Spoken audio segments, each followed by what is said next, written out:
kind of 4 games in 4 days you guys are coming off of? Just how did you guys make out, just in terms of feeling health-wise and just kind of overall health of the team? Yeah, I think better than I would have anticipated, and that's a challenge, this time of year. I think on the position player side, the depth allows us to take care of guys. Obviously we have 2 guys that pretty much play every day, a day off in there. I think that helps. I think having that 27-5 game on Sunday kind of allowed it to serve as a lighter day for a few of those guys that will probably be in there a lot, which was good. We gave those players that played the most the day off yesterday as kind of like a recovery thing, and they had some treatment stuff that they do as recovery type stuff. And then we worked out with a couple guys that needed to pitch, and kind of the 5 guys that I want to get more at bats for yesterday, and then they'll have the day off today. So paying attention to that. I like the pitching depth, obviously. I think it's a strength. We've all been talking about it for a long time. The fact that we have that, didn't overuse anybody, able to get guys rest, and feel like we're well positioned for the week going ahead. Monster got a lot of attention this weekend. I guess, how do you get the nickname, and how fun is it for you to have some kind of West Coast dirtbag on the team? Gotcha. I thought you were going to make a comment about somebody I could look directly in the eye with or something like that. I've known him since he was in 7th grade. Yeah, so he's a tough-minded, competitive guy. It's the only way a guy of his stature ends up here. He's highly, highly skilled, and he's got the right kind of makeup and all of those types of things. And I think we saw a lot of that this weekend. He's a winning type player. He's got a lot of good days ahead of him here. I think what I've been impressed with over the last month is the aptitude for improvement and learning. There was a very clear-cut things he needed to do a lot better coming out of the fall, and you could go through our preseason practice and go man, he checked all of those through preseason practice, and last weekend was an extension of that. And that's just a credit to his aptitude as a player. And again, I don't care where they come from. I just want winning type players. How do you get the nickname? I actually don't know the story behind that. I think it goes back a long time. I call him Steven. It's just, I'm the one guy that calls him Steven. So. You're used to that kind of ball, though. Being around yeah. and growing up. So, how refreshing is it to see that kind of grit? Well, I love, I would say the same thing for Jake Brown. Monster's a switch hitter. Steven's a switch hitter. But they're the speed, the short swing. They both can drive the baseball, handle the bat with runners on base. Great defensive players. Those are 2 wheelhouse players for me. We want to have a couple of those every year. Very Trey Morgan. In terms of where I think they can go. And so, really happy to have both those guys. Making a positive contribution early. Is Thatcher still slated for Thursday? And no, we're gonna, Jump is going to throw Thursday against Northern Illinois. Hurd is going to throw Friday against Stony Brook. Holman is going to throw Saturday against Northern Illinois, and then TBA for Sunday. This time of year, I just didn't want to move anybody up that threw 60-plus pitches. You think Gage can extend a little bit in this I sort of outing? think he'll pitch more than he did this weekend. Early in the season, is there an acclimation process? Everybody wants Thatcher to be the guy he was in June, right? But that wasn't the case. Is there still an acclimation process for that? I think for all of them. In regards to that, I thought for 8 hitters and 2 strikes, you can't ask. He's the best pitcher in the country for 8 hitters and 2 strikes right there. Exactly all he needs to do. So that was a real positive. Again, this is a very good hitting team with at least 4 or 5 fifth-year players, 7 of 9 guys that were back, and they just put together some good at-bats. And I think the best takeaway for me was I thought he was in control of himself. The game didn't turn into a mess of him walking people. We walked the guy, the 9-hitter, on 3-2 count. It was a pretty close pitch. If he would have got rung up, nobody would have said anything on it. And Ryan, the umpire there, is, in my opinion, one of the best guys in the country. So that's that. That's how that went. And then we had the Bach, which was it Bach? I don't know. And then they put together 4 good at bats, and I thought we would score, and I thought that would be an exact spot where we would bring Justin into a game. Made it harder to steal, which they're a very aggressive team. So the guys on first, you put a left-hander up there, it's harder to do that. And it was a left-hand hitter to plate, and he got him out, and then we immediately took the lead back. So I just literally just coached that like I would a regular game. We probably could have left him in, and he might have turned it around and done fine. It's just me doing my job. So I came out of that not too worried. I thought he was in control of himself, and good pattern forward. So I'm not alarmed by that at all. Cole Abear, a LSUE player who obviously shot in the neck recently, but has since been recovering, and Dylan and others have visited him in the hospital. Have you spoken with the family at all? And if so, what did that sort of conversation entail? Yeah, first off, super proud of those guys for getting involved in that, real life, thing right there, and really sad, but shows the character of those guys that went over to see him. I have to be careful because of the nature of, it's crazy, but NCAA rules on commenting too much on that. So I will just say I think it's really sad. We're contributing as much as we're allowed to contribute to the situation within the framework of NCAA rules, which we've gotten from the compliance. But my heart and prayers are definitely with him and his family for recovery and all that. You talked a little bit about Justin Lower earlier. Just what did you see from him this weekend in his 2 outings, and how do you think he pitched? I think Justin pitched well. I think he was much better on Monday than he was on Friday, and he was fine on Friday. There's nothing wrong with that outing on Friday. I thought all of them were pretty excited and amped up on Friday. I mentioned, I saw more self-control out of 3 of the pitchers in Omaha last year than I did on Friday, and that's just growing up. It's just growing up. That's all it is. And I was really pleased to see Justin use Friday's game to help him on Monday, and he's going to be a big part of what we're doing, and I really trust him. 3 different catchers, 3 different pickoffs.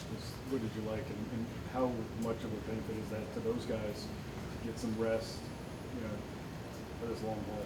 Yeah, a couple things with that. I liked it a lot. Again, with VMI, they were the #1 team in the country in stolen bases last year, and I think they went 2 for 8 against us, or 2 for 6, one of the others. And pitchers did a good job controlling the ball, or controlling their time to plate. Catchers did a great job of catching first, throwing second, threw accurately. So, and then Central Arkansas plays that style as well. So those 2 may be as aggressive as anybody we see other than, ULL in terms of the running game type stuff. So I like that. I think you hit on something that's super important. All 3 of them are great players. All 3 of them, keeping them healthy has not been the easiest chore or thing since they've been here. So, I kind of have a plan of how we're going about that I feel good about today, and I think it will benefit all of them. Are you more apt to get guys out when you can because of the health issues? Yeah, I think with 3 of them, with those 3, you saw with Brady the other day, you can get a foul tip, and it could affect you, with Hayden, I think Hayden's got a chance to be a great offensive player, as good as anybody in the country. So his legs being underneath him to do that are super important. Alex, has had a lower body, injuries in the past, and so we want to take care of that as well. But I feel good, especially with the volume of games. This is as good a situation as you can have. From a catching standpoint. How much more evaluation are you doing with where certain guys hit in the lineup? That's every game. We threw a leadoff hitter in Game 71 last year that had never hit leadoff in his 5-year career. So when I say that's an everyday evaluation, that's an everyday evaluation. Is it safe to say that Steven Milan has given you guys an extra element of versatility, and just the fact that you have another guy who can play second base. You can play Josh in the outfield more if you want to, Oh, yeah. and vice versa. Yeah, 100%. I think that's a strength of the team. You look at it going around the field, Brady could easily go to the outfield if we wanted to do that. Hayden and Alex are pretty much going to catch, or Hayden's going to DH. I would have no problem rolling Jared over to third. We've actually done that before. Tommy over to first, Josh at second in the outfield, Steven at second, short, and third. Michael's athletic enough to play all the spots. Mac and Paxton outfield, but Jake Brown can go to first. So that gives us a lot of flexibility, and honestly, figuring in a good way, figuring out who's going to play, Yeah. let alone the lineup on a particular game, is taking a little while right now, and that's a great thing. Yeah. So he's part of that 11 or 12 guys who could start for any team in the SEC, but you have to pick 9 because there's only 9 spots. Yeah, exactly. And I think that'll be ongoing. And I mean, that might go through the entire season, and I don't think that would necessarily be a bad thing for us. I'm not saying these 9 are going to play on this day. We're not even remotely close to that. And I don't have any angst about that. It's this is what we're going to do. I mean, several of them know we're going to rotate through a little bit here as we're going, and there's nothing to be made of it. Paxton didn't play Monday. He'll play tomorrow for sure. So. And with Steven, I noticed that he really likes the crowd at the plate. His feet are almost outside or almost on top of the box. Do you sort of like the fact that he really makes it uncomfortable for pitchers that he's right over home plate? Yeah, I think he also just has shorter arms, so to reach a fastball away, it's a strike. Some of us have to stand a little closer to the plate to do that. I know nothing about that. I had my guy ask you this after the game, but were the guys, Tommy specifically and Hayden, were they getting upset about getting to that pitch? How do you, I know it takes away their at-bat, and I know it hurts, right? But, it's also what you want. So is there that balance of kind of... Yeah, I think I'm speaking to one of the two you mentioned. One of them, it hurt a little bit. That's why they were frustrated. And they had gotten hit in the same spot the week before. So that's what that was about. Yeah. I wasn't sure if it was... For the rest of it, I mean, they know better than that. But at the same nature, they're competitive. And what's their tool? The ball comes off their bat 110 miles an hour sometimes. So if I could do that, I would want to swing too. So there's a healthy balance and all that. Help me with Fidel's last name. Ulloa. Ulloa? Yes. And I think you talked about him in the postgame. Kind of JUCO guys are going to go under the radar, but you can clearly see there's an attraction from the fan base to that guy, and maybe it's the mustache, whatever. But just kind of give us a little bit of history, if you would. Yeah, people around here like mustaches. Right. I didn't know that before I moved to Louisiana. I think what I liked about the whole thing is, again, Friday, everybody was a little bit, we'll just say, amped up for the positive term. I mean, when he came in the game on Saturday, it was this guy's been here for 3 years. And then he has great stuff, as everybody saw.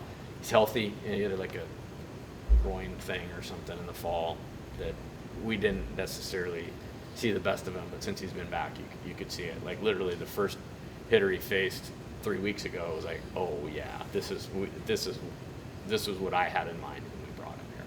So. Is this most pieces like that you maybe had? I think so.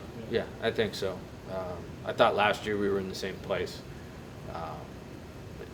prior to all the injuries. But yeah. Is simplifying Cam's delivery mechanically, is that sort of a point of emphasis for you guys in trying to get him, I guess, on the right track of... Yeah, I think he's plenty good enough. I mean, you all saw it in November. I mean, he threw 4 innings with 8 strikeouts and no hits against 2 really good Division I teams. So that's in there. I think it's more looking at the big picture of all the things to do that, and it could be weight room, it could be conditioning, it could be, mechanical deal.